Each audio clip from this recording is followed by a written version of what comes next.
Bueno, chicos, continuando con la clase, vamos sobre la capacidad de derecho. La capacidad de derecho se ocupa el artículo 14 de nuestro Código Civil y dice la capacidad e incapacidad de adquirir derechos, el objeto del acto que haya de cumplirse en la República y los vicios sustanciales que éste pudieran contener serán juzgadas para su validez o nulidad por las normas de este código cualquiera fuese el domicilio de sus otorgantes. Ojo con esto, estamos ante una norma de, me responde Conflicto. muy bien, que nada más y nada menos nos dice que el objeto del acto que haya de cumplirse en la República y los vicios, es decir, si es un acto nulo, no es nulo, si son cosas que se encuentran dentro del comercio o fuera del comercio, se van a regir por las disposiciones de este código independientemente del domicilio de las partes. En Bueno, un punto acá con referencia a esto, cuando leemos las normas de conflicto tienen que ser de acuerdo a cada hipótesis, porque en esta misma norma se establecen varias hipótesis a ser resueltas. Una de ellas es la capacidad de adquirir derecho, ¿verdad? La capacidad de incapacidad. Otra, el objeto del acto. Otra, los vicios. Hay que recordar cuáles son los vicios del acto y los vicios de la voluntad también, que es una cuestión que ya estamos por dada, por supuesto, ¿verdad? Entonces acá estamos viendo que varias hipótesis, en un momento dado, si queremos saber cuáles son los vicios del acto, nosotros tendríamos que mirar este artículo para encontrar la norma, dónde saber dónde encontrar la norma material aplicable. Entonces, no podemos leer de corrido una norma de conflicto porque supone varias hipótesis a ser resueltas, ¿verdad? por ahí le hacemos un ejercicio al final de la clase sobre eso, así se van afinando un poco sobre cómo ir determinando lo que dice la profe Marta. Bueno, las incapacidades relativas de derecho son y serán siempre, como su nombre dice, relativas. No existe incapacidad absoluta de derecho, implicaría el desconocimiento mismo de la personalidad humana, se limita a ciertos actos o a la adquisición de ciertos derechos. La incapacidad de derecho se presenta siempre en forma excepcional y limitada, no en forma general y absoluta. ¿Cuál puede ser un ejemplo de una incapacidad de derecho relativa? A Nosotras, ver, cuando nos referimos a la capacidad relativa, en nuestro Código Civil nos establece, por ejemplo, los quebrados, una de las incapacidades relativas con referencia a ellos, y también, y siempre son relativas. ¿Qué quiere decir eso? Que pueden ser, ¿cómo te voy a decir? En un momento dado se eventualmente pueden se podrían levantar o se podrían modificar. Eso vamos a ver en modificar. la bolilla 18, creo que es sobre quiebra internacional y ahí vamos a volver otra vez sobre este punto. Así Bueno, es. la ley aplicable a los actos cuyo objeto deba cumplirse en la República. Bueno, esta norma está referida a los actos jurídicos y se extrae que la suficiencia del acto que tenga por objeto o finalidad surtir efecto, es decir, ser cumplido en la República, deberá ajustarse a las normas imperativas del ordenamiento jurídico local. ¿Qué quiere decir eso? Que el acto jurídico que se tenga que cumplir en Paraguay tiene que contener los requisitos y ajustarse a las normas imperativas. Normas imperativas quiere decir, por ejemplo, que sea por escrito, por escritura pública, eh, todo ese tipo de formalidades imperativas que nuestro código nos exige para cierto tipo de actos. Vamos a tocar esto mucho también en la lección de, de títulos de crédito. De títulos de crédito y también la elección de derechos reales. Bueno, la ley aplicable a la jurisdicción competente al nombre de las personas, la profe Marta. Con referencia al nombre de las personas, ¿verdad? Que está considerado como un derecho y atributo esencial de la personalidad, que es el nombre y apellido. Toda persona tiene derecho a un nombre, por lo tanto, el artículo 42 del Código dice que toda persona tiene derecho a un nombre y apellido que deben estar inscritos en el registro civil de las personas, y en la ley del domicilio sería aplicable para estos asuntos.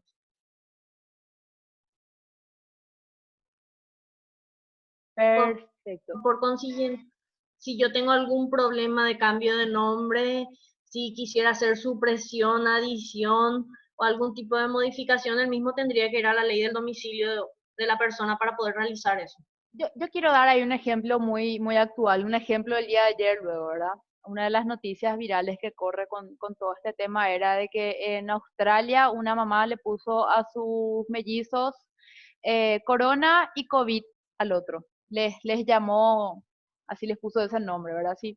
Por ejemplo, en Paraguay una madre quisiera llamarle así a sus hijos, nuestra ley de domicilio, ¿qué va a decir? O sea, nuestra ley de registro civil que dice en relación a los nombres que puedan ser objeto de burla, objeto, no recuerdo bien textualmente cuáles son los términos de la ley de registro civil, pero hace alusión a que nosotros no podemos poner nombres ridículos, por así decirlo, a las personas. Así que de repente esos nombres que ustedes ven en la cédula que hacen Batman y ese tipo de cosas son photoshopeados, no corresponden hacia personas que en Paraguay o que el oficial de registro civil les anote propiamente. A ver, profe. Dice, prueba del nombre de las personas. ¿Cómo se probaría el nombre de las personas? Tenemos las siguientes soluciones. Uno, se prueba en base al asiento de la partida de nacimiento y su justificación por medio de la certificación respectiva. Por consiguiente, tenemos que tener una partida o asiento de nacimiento y así sería la forma de probar tu nombre. Se determinaría también por la ley del lugar del asiento del nacimiento. La jurisdicción competente se rige por la jurisdicción del domicilio real del menor y en caso de pérdida se requerirá la acreditación judicial de la prueba del nombre. Es decir, siempre nosotros usamos como prueba del nombre el instrumento que prueba el nacimiento como primera fuente, ¿verdad? En caso de no contar con eso, se tendría que ir a buscar una copia de la partida en el lugar en donde fue inscrito. Esto por ahí no se da tanto hoy en día porque más o menos como que está bien descentralizado el registro civil, pero recuerden que antes, eh, no sé si nacías en la compañía octava de alguna ciudad lejana al interior, probablemente nacías con la partera y te inscribías en el registro parroquial, ¿verdad? Y después cuando entrabas al colegio, cuando eh, tenías que acceder a algún trámite cuando eras un poquito más grande y recién como que digamos ibas a hacer la inscripción propiamente del nacimiento, ¿verdad? Podría parecer algo así no muy relevante, pero sí es muy importante porque a raíz de eso después se determinan todo lo que son derechos sucesorios, derechos de la persona, entonces es importante eh, tener en cuenta eso, ¿verdad? Que todos los medios de prueba válidos para la acreditación de la acreditación judicial del nombre. Antes incluso el nombre de las personas y su nacimiento se probaban por medio de partidas de la, ¿cómo se llama? Era más bien de las cuestiones Bautismo, religiosas. Me acuerdo que las iglesias, el el certificado de certificado, bautismo le llaman, creo, ¿verdad? sí, así mismo. Entonces, a las personas antes no existían ese registro civil como hoy lo conocemos, ¿verdad? Y probaban por medio de la partida de bautismo y se inscribían porque las iglesias eran las únicas que tenían registro completo de las personas. Así mismo. El artículo 91 del Código Civil en relación a las personas jurídicas, eh, ustedes ya conocen esto, ¿verdad? El Estado, los gobiernos departamentales, municipales, las iglesias, confesiones religiosas, entes autárquicos, autónomos y de economía mixta. Las universidades, las asociaciones que tengan por objeto el bien común con capacidad restringida, fundaciones, sociedades anónimas, cooperativas y demás. Acá le vamos a hablar sobre dos dimensiones, una dimensión nacional y una dimensión convencional. En este caso, en relación a la existencia y la capacidad de las personas jurídicas, es como que coincide lo convencional con nuestro código. Eso es importante porque siempre le hacemos la salvedad, y siempre les recordamos a todos nuestra pirámide, la Constitución Nacional, tratados internacionales, leyes especiales y demás. En este caso coincide el tratado con, o no, en nuestro caso, la legislación coincide con el tratado. Ahora, el artículo 26 de nuestro código establece que la existencia, capacidad de las personas jurídicas de carácter privado constituidas en el extranjero se regirán por las leyes de su domicilio, aunque se trate de actos ejecutados o de bienes existentes en la República. ¿Qué quiere decir eso? Si nosotros queremos saber sobre la existencia y la capacidad de la persona jurídica de esta plataforma Zoom, ¿verdad? Que va a ser Zoom and Company, sea lo que sea, o de Starbucks o de McDonald's, que nos dice el artículo 26, que se Con regirán, respecto a las claro, leyes de con su respecto domicilio. a su existencia y capacidad a las leyes de su domicilio, aunque se trate de actos ejecutados de bienes existentes en la República. Ahora, vamos a ver la segunda parte del artículo 101 de nuestra legislación, que se ocupa del ejercicio de los actos en la República, que dice que estableciendo el principio no discriminación entre personas jurídicas privadas en los siguientes términos. El carácter que revisten como tales las habilita para ejercer en la República todos los derechos que le corresponden para los fines de su institución, en la misma medida establecida por este Código para las personas privadas nacionales. Por su parte, el artículo 967 del Código Civil dice: las sociedades adquieren la personalidad jurídica desde su inscripción en el registro correspondiente. La falta de registro no anulará el contrato, pero la sociedad no adquirirá el dominio ni derechos reales sobre los bienes registrables aportados por los socios. No será oponible a tercero ninguna estipulación no registrada, sea parte del régimen establecido por este código, sea restringiendo los derechos de aquellos o poderes conferidos a los administradores. ¿Qué quiere decir eso?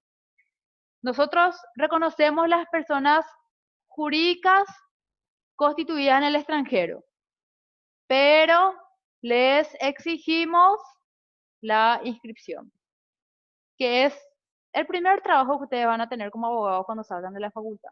Una sociedad extranjera, eh, una SA normalmente, que les va a pedir cuáles son los requisitos o qué documentos necesitamos para poder inscribir esta sociedad en el registro de sociedades y tener cédula tributaria, poder cumplir con todos los requisitos que nos exige la ley, porque nosotros queremos entrar a construir, a importar, a realizar cualquier acto del comercio. Profe, ¿alguna acotación? Sí, no, o sea, me refiero a que quiero hacer una acotación con respecto a esta parte que me parece sumamente relevante, porque en serio sí se te dan estas clases de preguntas, te preguntan, ¿qué necesita una sociedad extranjera, verdad? Y justamente te vienen a preguntar, ¿necesita o no que tenga domicilio, por ejemplo? Nos cabe recordar, por favor, que hay que tener muy en cuenta que respecto a las sociedades, nosotros estamos en concordancia con el Tratado de Montevideo de la aplicación del domicilio como punto de referencia para estas, ¿cómo se llama? Estos requisitos, el domicilio de las personas jurídicas. Es muy importante esto, y más cuando se trata de dos tipos de actos que la doctora Laura va a mencionar, si son actos ocasionales o actos de carácter permanente. Eso va a ser muy importante la distinción con respecto a qué tipo de actos van a regular nuestro Código Civil y o en su defecto cuando se tratan de sucursales y o agencias, ¿verdad? Entonces, esa acotación nomás quería hacer. Bueno, perfecto. Y entonces ahí entramos con el artículo 98 que dice: las personas jurídicas, salvo lo que se disponga en el acto constitutivo, tienen su domicilio en el lugar de su sede. Si tuvieren establecimientos en diferentes localidades, su domicilio estará en ellas para el cumplimiento de las obligaciones allí contraídas. Eso viene justamente con lo que acaba de decir la profe Marta. Em, un, un ejemplo claro de esto podría ser, por ejemplo, em, las... McDonald's, Sí, por ejemplo, McDonald's, Burger King. exactamente, McDonald's, Burger King, ¿verdad? ¿Dónde dispone el acto constitutivo de McDonald's su domicilio? que ha de ser la escritura de la sociedad. No, me parece que no se llama McDonald's, creo que se llama como con el apellido del fundador, que hay una serie en Netflix, entre paréntesis, para esta cuarentena, si es que quieren ver. The Founder se llama la serie. En Paraguay parece que se Es una llama película. arcos ¿Cómo? amarillos parece que se llama. En Sí, Paraguay parece que se llama arcos claro. amarillos. Supongan que ellos en la escritura de constitución tienen un domicilio ubicado en Florida o ubicado en Nueva York y, ojo, dice, tienen su domicilio en el lugar de su sede y si tuvieran establecimiento en diferentes localidades, su domicilio estará en ellas para el cumplimiento de las obligaciones allí contraídas. McDonald's, para las obligaciones contraídas acá en Paraguay, tiene un domicilio que es España, casi General Santos, que es justamente el edificio que está detrás de una de las sucursales de McDonald's que está frente a Pizza Hut, ¿verdad? Ellos, por ejemplo, establecen ahí su domicilio para el cumplimiento de las obligaciones contraídas acá en Paraguay. ¿Qué quiere decir eso? Que cuando contratan gente, cuando despiden personal, cuando hacen una demanda por, no sé, qué sé yo, despido o cuando tienen que firmar algún contrato de locación, porque por ahí no todos los lugares donde se encuentran las sucursales son de ellos, como por ejemplo los shopping, ¿verdad? Entonces, eh, digamos, tienen por constituido su domicilio ahí. Bueno, chicos, con esto vamos por terminada la clase. Voy a detener el video y continuamos en el grupo de WhatsApp. Gracias, profe Marta. Dale, profe. Saludos.